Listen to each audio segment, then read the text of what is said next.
کوم ناروا او د قران او د حدیث مخالف بیل راغلی دی ترانسجنډر دغه متعلق دغه فتنې متعلق د شیخ عبدالحمید صاحب دا بیان تاسو وګورئ. الک تا الک سره خو عادل شي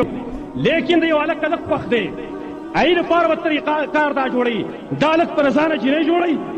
باقي دا او بیا په کاغذات کې جنې ثابتېدلی شي دا الک پر ای سره نکاح کوي برای راسي خو نه شي کولی په دې طریقه باندې به الک الک ته ورېږي یو بل بیل اوس پاس کېدو واله دی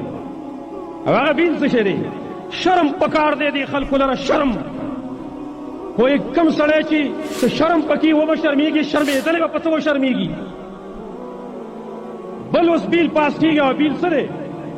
بیل دا دی چې قانوني حیثیت هر سړي ته دا ورکېدلی شي چې که څوک د ځانه جینۍ جوړی جوړولی شي که څوک کومه جینۍ د ځانه هلک جوړی جوړولی شي باقي د قانوني حیثیت په هغې ته حاصل وي باقي د هغې به کارډ بل جاري کېږي چې کوم یو جینۍ هغه ځان هلک جوړول غواړي هغه به درخواست ته دایر کوي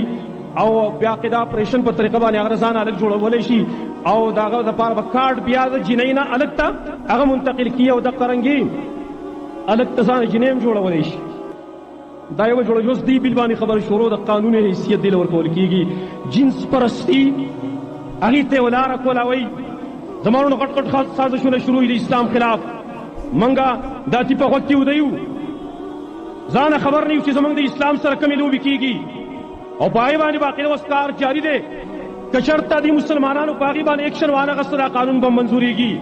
دومره یو فساد به جوړ شي چې د هغې به څه انتها نه وي د جنس پرستۍ دپاره لار څنګه کولاویږي هلک د هلک سره خو واده نشي کولی لیکن د یو هلک هلک خوښ دی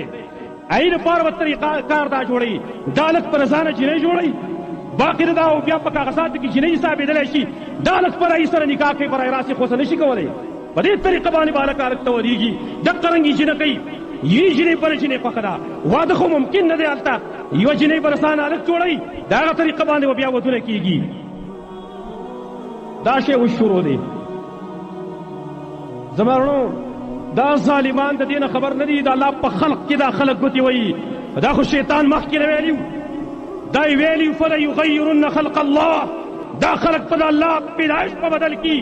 الله چې په کوم طریقه ته پیدا کړی د هغې نه بل بهترین طریقه نشته دی الله فرمایي لقد خلقنا الانسان فی احسن تقویم موږ انسان په ښایسته قامت کې پیدا کړی دی فی ای صورت ما شاء رکبک کم صورت چې د الله خوښ شوی تا یې درکړی ته پکې جوړ کړی ته اوس د هغه الله خوښ کړی صورت بدلې ظالمه د جنس پرستۍ دپاره اوس لاره کولاویږي د دې سازشونو ځان خبر کړئ زما وروڼو نو موږ وایم کم وژاړو